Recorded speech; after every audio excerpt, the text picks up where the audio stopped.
ಶ್ರೀ ಗುರುಭ್ಯೋ ನಮಃ. ಕೇದಾರೇಶ್ವರ ವ್ರತಕಥಾರ್ಥ. ಸೂತ ಪುರಾಣಿಕರು ಶೌನಕಾದಿ ಮಹಾಮುನಿಗಳನ್ನು ಕುರಿತು, ಋಷಿವರ್ಯರೇ, ಪ್ರಪಂಚವೆಲ್ಲ ಯಾರ ಅನುಗ್ರಹದಿಂದ ಸೃಷ್ಟಿಸಲ್ಪಡುವುದೋ ಅಂತಹ ಭಗವಂತನಾದ ಪಾರ್ವತೀ ಪ್ರಿಯನನ್ನು ನಮಸ್ಕರಿಸಿ ಸಕಲ ಸಂಪತ್ತುಗಳನ್ನು ಕೊಡತಕ್ಕಂಥ, ಆದಿಯಲ್ಲಿ ಅನೇಕ ಋಷಿಗಳು ಆಚರಿಸಲ್ಪಟ್ಟತಕ್ಕಂಥ ಕೇದಾರ ವ್ರತದ ಮಹಿಮೆಯನ್ನು ಪ್ರಪಂಚದ ಕ್ಷೇಮಕ್ಕಾಗಿ ಹೇಳುತ್ತೇನೆ ಕೇಳಿ ಎಂದರು. ಆದಿಯಲ್ಲಿ ಪಾರ್ವತೀ ದೇವಿಯು ಈ ವ್ರತವನ್ನು ಆಚರಿಸಿ ಸಕಲ ಇಷ್ಟಾರ್ಥಗಳನ್ನು ಪಡೆದಳು. ವ್ರತವನ್ನು ಆಚರಿಸತಕ್ಕವರಿಗೂ ವ್ರತದ ಮಹಿಮೆಯನ್ನು ಕೇಳತಕ್ಕವರಿಗೂ ಆಯುರಾರೋಗ್ಯ, ಸಂಪತ್ತುಗಳು, ಇಷ್ಟಾರ್ಥ ಸಿದ್ಧಿಯೂ ಉಂಟಾಗುತ್ತದೆ. ಉತ್ತಮೋತ್ತಮವಾದ ಈ ವ್ರತವನ್ನು ಯಾರು 21 ಸಲ ಮಾಡುವರೋ ಅಂತಹವರು ಇಹಲೋಕದಲ್ಲಿ ಸಕಲ ಸಂಪತ್ತುಗಳನ್ನು ಅನುಭವಿಸಿ ಪರದಲ್ಲಿ ಶಿವ ಸಾನ್ನಿಧ್ಯವನ್ನು ಹೊಂದುವರು. ಆದುದರಿಂದ ಈ ವ್ರತವನ್ನು ಬ್ರಾಹ್ಮಣ, ಕ್ಷತ್ರಿಯ, ವೈಶ್ಯ, ಶೂದ್ರರೆಂಬ ಚಾತುರ್ವರ್ಣದವರು ಆಚರಿಸಬಹುದು. ಈ ವ್ರತದ ಕ್ರಮವು ಹೇಗೆಂದರೆ, ಭೂಲೋಕದಲ್ಲಿ ಈಶಾನ್ಯ ಮೂಲೆಯಲ್ಲಿ ಕೈಲಾಸ ಪರ್ವತವೆಂಬ ಒಂದು ಪರ್ವತ ಇತ್ತು. ನಾನಾ ವಿಧವಾದ ಫಲಪುಷ್ಪಗಳಿಂದ, ವೃಕ್ಷಗಳಿಂದಲೂ, ಅನೇಕ ವಿಧವಾದ ಮೃಗ ಶಬ್ದದಿಂದಲೂ, ಅನೇಕ ಬಗೆಗಳಾದ ನದಿಗಳಿಂದಲೂ ಆ ಪರ್ವತವು ಶೋಭಾಯಮಾನವಾಗಿದ್ದಿತು. ಯೋಗಿಗಳೆಲ್ಲರೂ ಆ ಪರ್ವತದಲ್ಲಿ ವಾಸಿಸುತ್ತಿದ್ದರು. ಯಕ್ಷ, ಕಿನ್ನರ, ಗಂಧರ್ವ, ಸಿದ್ಧ, ಚಾರಣ, ವಿದ್ಯಾಧರರೆಲ್ಲರೂ ಅಲ್ಲಿಯೇ ವಾಸವಾಗಿದ್ದರು. ಅಲ್ಲಿ ಅಗ್ನಿ, ಸೂರ್ಯ, ವಾಯು, ಚಂದ್ರಾದಿ ಸಕಲ ದೇವತೆಗಳು, ವಸಿಷ್ಠರೇ ಮೊದಲಾದ ಸಕಲ ಋಷಿಗಳು, ಬ್ರಾಹ್ಮಿ ಮೊದಲಾದ ಅಷ್ಟಸಿದ್ಧಿಗಳು, ರಂಬೆ, ತಿಲೋತ್ತಮ, ಮೇನಕ ಮೊದಲಾದ ದೇವಕಾಂತೆಯರು, ಚಂಡಿಕಾ ಮೊದಲಾದ ಸಪ್ತಮಾತೃಕೆಗಳು, ವಿನಾಯಕ, ಕುಮಾರಸ್ವಾಮಿ ಮೊದಲಾದ ಪ್ರಮದ ಗಣಗಳು ಸಮೀಪದಲ್ಲಿಯೇ ಇದ್ದರು. ಆಗ ಆ ಸಭೆಯಲ್ಲಿ ಪರಮೇಶ್ವರ ನಾಣತಿಯಂತೆ ನಾರದ ತುಂಬುರರು ಗಾನವನ್ನು ಮಾಡಿದರು. ಅಲ್ಲಿ ಸರ್ವವ್ಯಾಪಿಯಾದ ಪರಶಿವನು ತನ್ನ ಸತಿಯೊಂದಿಗೆ ದೇವತೆಗಳಿಗೆ ದರ್ಶನ ಕೊಟ್ಟನು.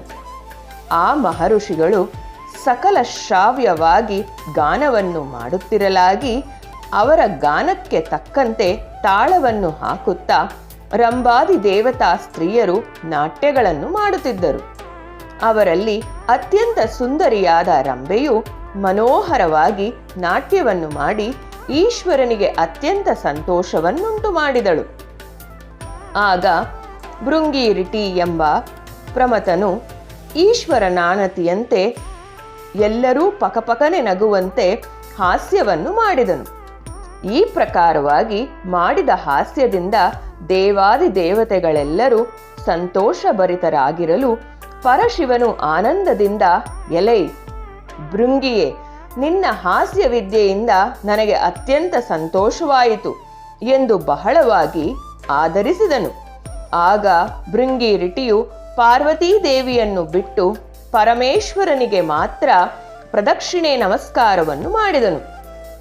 ಇದನ್ನು ನೋಡಿ ಪಾರ್ವತಿಯು ಕಾಂತನೊಡನೆ, ಆರ್ಯ, ಇದೇನು ಈ ಭೃಂಗಿ ನನ್ನನ್ನು ಬಿಟ್ಟು ನಿನಗೊಬ್ಬನಿಗೆ ಪ್ರದಕ್ಷಿಣೆಯನ್ನು ಮಾಡಿ ನಮಸ್ಕರಿಸಲು ಕಾರಣವೇನೆಂದು ಕೇಳಲು ಶಿವನು, ಓ ಪಾರ್ವತಿ, ಬ್ರಹ್ಮವನ್ನರಿತ ಋಷಿಗಳು ನಿನಗೆ ನಮಸ್ಕಾರವನ್ನು ಮಾಡುವುದಿಲ್ಲ.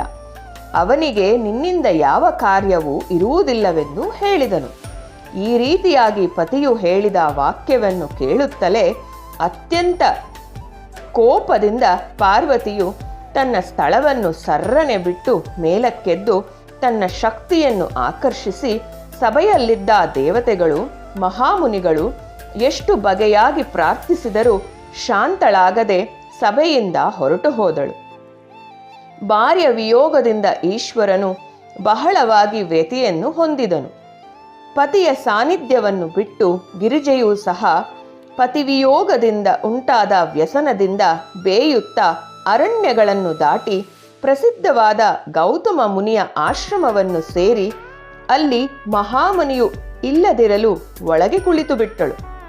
ಗೌತಮನು ತನ್ನ ಯಾಗ ಕಾರ್ಯಗಳಿಗೆ ಬೇಕಾಗುವ ಸಮಿತ್ತುಗಳಿಗಾಗಿ ಅರಣ್ಯಕ್ಕೆ ಹೋಗಿದ್ದು ಅವುಗಳನ್ನೆಲ್ಲ ತೆಗೆದುಕೊಂಡು ಬಂದು ತನ್ನ ಆಶ್ರಮದ ಕಾಂತಿಯನ್ನು ನೋಡಿ ಕುತೂಹಲದಿಂದ ಒಳಗೆ ಪ್ರವೇಶಿಸಿ, ಇದೇನು ಆಶ್ಚರ್ಯವಾಗಿದೆಯಲ್ಲ, ನನ್ನ ಆಶ್ರಮ ಇಷ್ಟು ಶೋಭಾಯಮಾನವಾಗಿರಲು ಕಾರಣವೇನು ಎಂದು ಅಲ್ಲಲ್ಲಿ ನೋಡುತ್ತಾ ಪರಶಿವನ ಅರ್ಧಾಂಗಿಯನ್ನು ಕಂಡು ಭಕ್ತಿಯುತನಾಗಿ ಆಕೆಗೆ ಅತಿಥಿ ಸತ್ಕಾರವನ್ನು ಯಥಾವಿಧಿಯಾಗಿ ಮಾಡಿ ಆಕೆಯು ತನ್ನ ಆಶ್ರಮಕ್ಕೆ ಬರಲು ಕಾರಣವೇನೆಂದು ವಿಚಾರಿಸಿದನು. ಪಾರ್ವತಿಯು ತನ್ನ ಆಗಮನದ ಉದ್ದೇಶವನ್ನೆಲ್ಲ ಸಮಗ್ರವಾಗಿ ತಿಳಿಸಿ ಋಷಿವರ್ಯನನ್ನು ಕುಳಿತುಕೊಳ್ಳುವಂತೆ ಹೇಳಿ, ಓ ಮುನಿಪುಂಗವ, ಸಮಸ್ತ ದೇವತಾ ಋಷಿಗಳು ಪೂಜಿಸತಕ್ಕ ಈಶ್ವರನ ಅರ್ಧದೇಹವು ನನಗೆ ಹೇಗೆ ಲಭಿಸುವುದೋ ಅಂತಹ ವ್ರತವೊಂದನ್ನು ದಯವಿಟ್ಟು ತಿಳಿಸುವಂತವರಾಗಿ ಎಂದು ಕೇಳಲು, ಗೌತಮನು ಸಮಸ್ತ ಶಾಸ್ತ್ರ ಪುರಾಣಗಳನ್ನು ಪರಿಶೀಲಿಸಿ ಸಕಲ ವಿಧವಾದ ಇಷ್ಟಾರ್ಥಗಳನ್ನು ಕೊಡುವ ಕೇದಾರೇಶ್ವರ ವ್ರತವನ್ನು ಆಚರಿಸಬೇಕೆಂದು ಹೇಳಿದನು.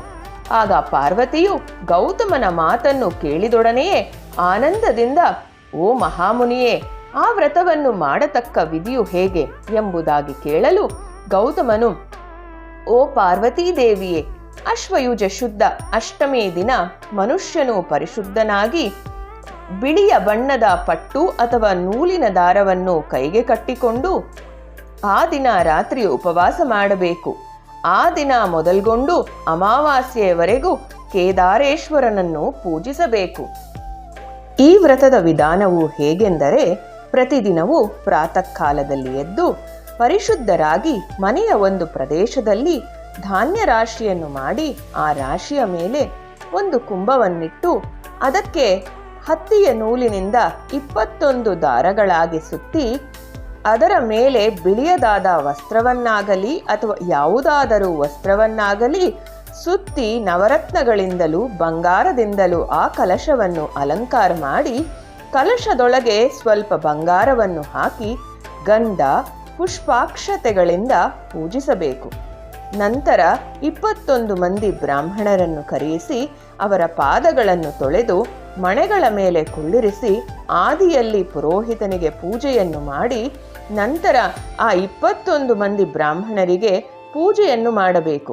ನಂತರ ತಾನು ಇಟ್ಟಿರುವ ಕಲಶದಲ್ಲಿ ಕೇದಾರೇಶ್ವರನನ್ನು ಆವಾಹನೆ ಮಾಡಿ ಚಂದನ, ಅಗರ, ಕಸ್ತೂರಿ, ಕುಂಕುಮ ಮೊದಲಾದವುಗಳಿಂದಲೂ ಗಂಧ ಪುಷ್ಪ ಅಕ್ಷತೆಗಳಿಂದಲೂ ನಾನಾ ವಿಧವಾದ ವಸ್ತ್ರಗಳಿಂದಲೂ ಪೂಜಿಸಿ ಧೂಪ ದೀಪಗಳನ್ನು ಅರ್ಪಿಸಿ ಗೋಧಿ ಹಿಟ್ಟಿನಿಂದ ಮಾಡಲ್ಪಟ್ಟ ತುಪ್ಪದಲ್ಲಿ ಬೆಂದ 21 ಕಜ್ಜಾಯಗಳನ್ನು, ಅತಿರಸಗಳನ್ನು, ಪಾಯಸವನ್ನು, ಹಾಲು, ಮೊಸರು, ತುಪ್ಪ, ಜೇನು ಮೊದಲಾದವುಗಳಿಂದ ತುಂಬಿದ ಸಕಲ ವಿಧವಾದ ಶಾಖಗಳಿಂದಲೂ ಅನೇಕ ವಿಧವಾದ ಹಣ್ಣುಗಳನ್ನು ಸ್ವಾಮಿಗೆ ನಿವೇದನೆಯನ್ನು ಮಾಡಬೇಕು. ತಾಂಬೂಲ ನೀರಾಜನಗಳನ್ನು ಸಮರ್ಪಿಸಿ ಕೇದಾರನಾಥನನ್ನು ಅನೇಕ ಬಗೆಗಳಲ್ಲಿ ಸ್ತೋತ್ರವನ್ನು ಮಾಡಿ ಪೂಜೆಯಾದ ನಂತರ ಬ್ರಾಹ್ಮಣರಿಗೆ ಬೂರಿ ದಕ್ಷಿಣೆ ತಾಂಬೂಲಗಳನ್ನು ಕೊಟ್ಟು ಸಂತೋಷಪಡಿಸಬೇಕು. ಆಗ ಪರಮೇಶ್ವರನು ದೇವತೆಗಳೆಲ್ಲರನ್ನೂ ಒಡಗೂಡಿ ಪ್ರತ್ಯಕ್ಷನಾಗಿ ನಿನಗೆ ತನ್ನ ದೇಹದಲ್ಲಿ ಅರ್ಧಾಂಗವನ್ನು ಕೊಡುವೆನೆಂದು ಹೇಳಿದನು. ಆಗ ಪಾರ್ವತಿಯು ಗೌತಮನು ಹೇಳಿದಂತೆ ವ್ರತವನ್ನು ಬಹಳ ಭಕ್ತಿಯಿಂದ ಮಾಡಿದಳು. ಶಿವನು ದೇವತೆಗಳೊಂದಿಗೆ ಪ್ರತ್ಯಕ್ಷನಾಗಿ ತನ್ನ ಶರೀರದಲ್ಲಿ ಅರ್ಧಾಂಗವನ್ನು ಸತಿಯಾದ ಪಾರ್ವತೀ ದೇವಿಗೆ ಕೊಟ್ಟವನಾದನು. ಆಗ ಪಾರ್ವತಿಯು ಅತ್ಯಂತ ಸಂತೋಷಯುತಳಾಗಿ ಪ್ರಪಂಚಕ್ಕೆಲ್ಲ ಒಳಿತು ಮಾಡಬೇಕೆಂಬ ಉದ್ದೇಶದಿಂದ ಈಶ್ವರನನ್ನು ಸಂತೋಷಗೊಳಿಸಿ ಕೇದಾರೇಶ್ವರನ ಅನುಗ್ರಹದಿಂದ ಪ್ರಪಂಚದಲ್ಲಿ ಜನಗಳ ಕಾಮ್ಯಗಳು ಸಿದ್ಧಿಸುವಂತೆ ವರವನ್ನು ಕೇಳಿದಳು. ಅದಕ್ಕಾಗಿ ಶಿವನು ಅತ್ಯಂತ ಸಂತೋಷದಿಂದ ವರವನ್ನು ಕೊಟ್ಟು ದೇವತೆಗಳೊಡನೆ ಪತ್ನಿಯಾದ ಪಾರ್ವತಿಯೊಂದಿಗೆ ಕೈಲಾಸಕ್ಕೆ ತೆರಳಿದರು. ಆಗ ಶಿವಭಕ್ತನಾದ ಚಿತ್ರಾಂಗದನೆಂಬ ಗಂಧರ್ವನು ಭೂಲೋಕದಲ್ಲಿ ಈ ವ್ರತವನ್ನು ಪ್ರಚಾರಕ್ಕೆ ತರಬೇಕೆಂಬ ಉದ್ದೇಶಯುತನಾಗಿ ನಂದಿಕೇಶ್ವರನ ಅನುಗ್ರಹದಿಂದ ಉಜ್ಜಯಿನಿ ಪಟ್ಟಣಕ್ಕೆ ಬಂದು ಆ ದೇಶದ ರಾಜನನ್ನು ಕಂಡು, ಎಲೈ ರಾಜನೇ, ನೀನು ಕೇದಾರ ವ್ರತವನ್ನು ಮಾಡಿದರೆ ಸಕಲವಾದ ಇಷ್ಟಾರ್ಥಗಳು ಸಿದ್ಧಿಸುವುದೆಂದು ಹೇಳಲು ವಜ್ರದಂತನು ಆ ವ್ರತವನ್ನಾಚರಿಸಿ ದೇಶಗಳಿಗೆಲ್ಲ ಪ್ರಭುವಾದನು. ಆ ಪಟ್ಟಣದಲ್ಲಿಯೇ ಪುಣ್ಯವತಿ, ಭಾಗ್ಯವತಿ ಎಂಬ ಇಬ್ಬರು ವೈಶ್ಯ ಕನ್ಯೆಯರಿದ್ದರು. ಅವರು ಕೇದಾರ ವ್ರತವನ್ನು ಮಾಡಬೇಕೆಂಬ ಉದ್ದೇಶಯುತವಾಗಿ ತಮ್ಮ ಜನಕನಲ್ಲಿಗೆ ಬಂದು ಸಂಕಲ್ಪವನ್ನು ತಿಳಿಸಲು ತಂದೆಯು, ಅಮ್ಮ, ನಿತ್ಯ ದರಿದ್ರನಾದ ನಾನು ವ್ರತಾಚರಣೆಗಾಗಿ ಯಾವ ಸಹಾಯವನ್ನು ಮಾಡಲಾರೆನೆಂದು ಹೇಳಲು ಆ ಇಬ್ಬರು ಪುತ್ರಿಯರು, ನಿನ್ನಿಂದ ನಮಗೆ ಯಾವ ವಿಧವಾದ ಸಹಾಯ ಬೇಡ, ವ್ರತಕ್ಕೆ ಅನುಮತಿಯನ್ನು ಕೊಡಬೇಕೆಂದು ಪ್ರಾರ್ಥಿಸಿ ಆತನ ಆಜ್ಞೆಯನ್ನು ಹೊಂದಿ ನದೀ ತೀರದಲ್ಲಿದ್ದ ಒಂದು ಆಲದ ಮರದ ಬಳಿಗೆ ಬಂದು ಆಲದ ನಾರಿನಿಂದಲೇ ಕಂಕಣಗಳನ್ನು ಮಾಡಿಕೊಂಡು ಭಕ್ತಿಪೂರ್ವಕವಾಗಿ ಕೇದಾರೇಶ್ವರನನ್ನು ಪೂಜಿಸಲು ಭಗವಂತನಾದ ಶಿವನು ಇವರ ಭಕ್ತಿಗೆ ಮೆಚ್ಚಿ ಕೂಡಲೇ ಪ್ರತ್ಯಕ್ಷನಾಗಿ ಅವರಿಗೆ ಒಳ್ಳೆಯ ರೂಪವನ್ನು ಕೊಟ್ಟು ಸಕಲವಾದ ಇಷ್ಟಾರ್ಥಗಳು ಸಿದ್ಧಿಸುವಂತೆ ಅನುಗ್ರಹಿಸಿ ಅಂತರ್ಧಾನನಾದನು. ಆ ಇಬ್ಬರು ಅಕ್ಕ ತಂಗಿಯರಲ್ಲಿ ದೊಡ್ಡವಳಾದ ಪುಣ್ಯವತಿಯು ಉಜ್ಜಯಿನಿ ದೇಶದ ರಾಜನರಸಿಯಾದಳು. ಕಿರಿಯವಳಾದ ಭಾಗ್ಯವತಿಯು ಚೋಳ ದೇಶದ ಭೂಪಾಲನರಸಿಯಾದಳು. ಈ ರೀತಿಯಾಗಿ ವೈಶ್ಯ ಕನ್ಯೆಯರು ರಾಜಭಾರ್ಯೆಯರಾಗಿ ಕೇದಾರೇಶ್ವರನ ಅನುಗ್ರಹದಿಂದ ಸಕಲ ಭೋಗಗಳನ್ನು ಪಡೆದರು. ಹೀಗಿರುವಲ್ಲಿ ಕಿರಿಯವಳಾದ ಭಾಗ್ಯವತಿಯು ಐಶ್ವರ್ಯ ಮದದಿಂದ ಮೈಮರೆತು ತಾನು ಆಚರಿಸುತ್ತಿದ್ದ ಕೇದಾರೇಶ್ವರ ವ್ರತವನ್ನು ಬಿಟ್ಟಳು. ಕೂಡಲೇ ಪ್ರಭುವಾದ ಈಕೆಯ ಪತಿಯು ಯಾವುದೋ ಒಂದು ನೆಪದಿಂದ ಭಾಗ್ಯವತಿಯನ್ನು, ಆಕೆಯ ಪುತ್ರನನ್ನು ತನ್ನ ದೇಶದಿಂದ ಓಡಿಸಿಬಿಟ್ಟನು. ರಾಜ್ಯಭ್ರಷ್ಟಳಾಗಿ ಪತಿಯಿಂದ ದೂಷಿತಳಾದ ಭಾಗ್ಯವತಿಯು ಪುತ್ರನೊಡನೆ ಅರಣ್ಯಗಳನ್ನು ಸುತ್ತುತ್ತಾ ಬಳಲಿದವಳಾಗಿ ಒಂದು ಪುರವನ್ನು ಸೇರಿ ಆ ಪುರದಲ್ಲಿ ಬೆಸ್ತರವನ ಮನೆಯಲ್ಲಿದ್ದಳು. ಮಗನನ್ನು ಕುರಿತು, ಮಗು, ನನ್ನ ಸೋದರಿಯು ಉಜ್ಜಯಿನಿಪುರದಲ್ಲಿ ರಾಜಭಾರ್ಯೆಯಾಗಿರುತ್ತಾಳೆ. ಆಕೆಗೆ ನಮ್ಮ ದುರ್ದಶೆಗಳನ್ನೆಲ್ಲ ತಿಳಿಸಿ ಆಹಾರಕ್ಕೆ ಅನುಕೂಲವಾಗುವಂತೆ ಸ್ವಲ್ಪ ದ್ರವ್ಯವನ್ನಾದರೂ ತೆಗೆದುಕೊಂಡು ಬಾ ಎಂದು ಹೇಳಲು ಅವನು ಹಾಗೆಯೇ ಉಜ್ಜಯಿನಿಗೆ ಹೋಗಿ ತನ್ನ ದೊಡ್ಡಮ್ಮನನ್ನು ಕಂಡು ತಮ್ಮ ದುರ್ದಶೆಗಳನ್ನೆಲ್ಲ ತಿಳಿಸಲು ಆಕೆಯು ಕನಿಕರಗೊಂಡವಳಾಗಿ ಒಂದೆರಡು ದಿನ ಅವನಿಗೆ ಬೇಕಾದ ಉಪಚಾರಗಳನ್ನು ಮಾಡಿ ಬೇಕಾದಷ್ಟು ದ್ರವ್ಯಗಳನ್ನು ಕೊಟ್ಟು ಕಳುಹಿಸಿದನು. ಮಧ್ಯ ಮಾರ್ಗಕ್ಕೆ ಬರುವಲ್ಲಿ ಕೇದಾರೇಶ್ವರನು ಚೋರನ ರೂಪದಲ್ಲಿ ಬಂದು ಆ ದ್ರವ್ಯವನ್ನು ಅಪಹರಿಸಿದನು. ಆ ಬಾಲಕನು ಅತ್ಯಂತ ಖೇದದಿಂದ ಮತ್ತೆ ದೊಡ್ಡ ತಾಯಿಯ ಬಳಿಗೆ ಬಂದು ನಡೆದ ಸಂಗತಿಯನ್ನೆಲ್ಲ ತಿಳಿಸಿ ಮತ್ತೆ ಸ್ವಲ್ಪ ದ್ರವ್ಯವನ್ನು ತೆಗೆದುಕೊಂಡು ಬರುತ್ತಿರಲು ಹಿಂದಿನಂತೆಯೇ ಕೇದಾರೇಶ್ವರನು ದ್ರವ್ಯವನ್ನಪಹರಿಸಿ, ನನ್ನ ವ್ರತವನ್ನು ಯಾರು ಆಚರಿಸುವುದಿಲ್ಲವೋ ಅವರಿಗೆ ಈ ದ್ರವ್ಯವು ಸಲ್ಲಲಾರದೆಂದು ಹೇಳಿ ಅಂತರ್ಧಾನನಾದನು. ಬಾಲಕನು ಅತ್ಯಂತ ದುಃಖದಿಂದ ಮೂರನೇ ಸಲವೂ ದೊಡ್ಡಮ್ಮನಲ್ಲಿಗೆ ಬಂದು ನಡೆದ ಸಮಾಚಾರವನ್ನೆಲ್ಲ ತಿಳಿಸಲು ಆಕೆಯು ಆ ಬಾಲಕನಿಂದ ಕೇದಾರೇಶ್ವರ ವ್ರತವನ್ನು ಮಾಡಿಸಿ ಮತ್ತೆ ದ್ರವ್ಯವನ್ನು ಕೊಟ್ಟು ಕಳುಹಿಸಿದನು. ಮಧ್ಯ ಮಾರ್ಗದಲ್ಲಿ ಬರುತ್ತಲೇ ಆ ಹುಡುಗನು ತಾನು ಮೊದಲು ಕಳೆದುಕೊಂಡಿದ್ದ ದ್ರವ್ಯವೆಲ್ಲವೂ ದಾರಿಯಲ್ಲೇ ಬಿದ್ದಿರಲು ಅದನ್ನು ತೆಗೆದುಕೊಂಡು ತನ್ನ ತಾಯಿ ಇರುವ ಬಳಿಗೆ ಬಂದು ಸಮಾಚಾರವನ್ನೆಲ್ಲ ತಿಳಿಸಿ ಆಕೆಯಿಂದಲೂ ಈ ವ್ರತವನ್ನು ಮಾಡಿಸಿದನು. ಆಗ ಚೋಳರಾಜನು ತನ್ನ ಭಾರ್ಯೆಯನ್ನು ಹುಡುಕುತ್ತಾ ಬಂದು ಮಗನನ್ನು ನೋಡಿ ಆನಂದದಿಂದ ತನ್ನ ದೇಶಕ್ಕೆ ಕರೆದುಕೊಂಡು ಹೋಗಿ ಸುಖವಾಗಿ ಸಲಹುತ್ತಿದ್ದನು. ಆ ದಿನ ಮೊದಲು ಚೋಳರಾಜನು ತನ್ನ ಭಾರ್ಯೆಯೊಡನೆ ಈ ವ್ರತವನ್ನು ಆಚರಿಸುತ್ತಿದ್ದನು. ಆದಿಯಲ್ಲಿ ಗೌತಮನಿಂದ ಹೇಳಲ್ಪಟ್ಟ ಈ ವ್ರತವನ್ನು ಕಲಿಯುಗದಲ್ಲಿ ಯಾರು ಆಚರಿಸುವರೋ, ಯಾರು ಭಕ್ತಿಯಿಂದ ಈ ಕಥೆಯನ್ನು ಓದಿ ಬರೆಯುವರೋ ಕೇಳುವರೋ ಅವರಿಗೆಲ್ಲ ಪರಶಿವನು ಸಕಲ ಇಷ್ಟಾರ್ಥಗಳನ್ನು ಕೊಡುವನು.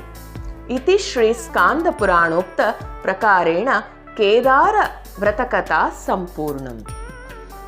ಈ ವ್ರತಕಥೆ ನಿಮಗೆ ಇಷ್ಟ ಇದ್ದಲ್ಲಿ ನೀವು ನಮ್ಮ ಚಾನೆಲ್ನ ಸಬ್ಸ್ಕ್ರೈಬ್ ಮಾಡ್ಕೊಳ್ಳಿ, ಲೈಕ್ ಮಾಡಿ, ಶೇರ್ ಮಾಡಿ. ನಿಮ್ಮ ಆರೈಕೆ ಆಶೀರ್ವಾದಗಳು ಸದಾ ನಮ್ಮ ಮೇಲಿರಲಿ. ನಿಮ್ಮ ಆರೋಗ್ಯ ಪ್ರಾಮುಖ್ಯತೆಯಾಗಿರಲಿ. ನಮಸ್ಕಾರ.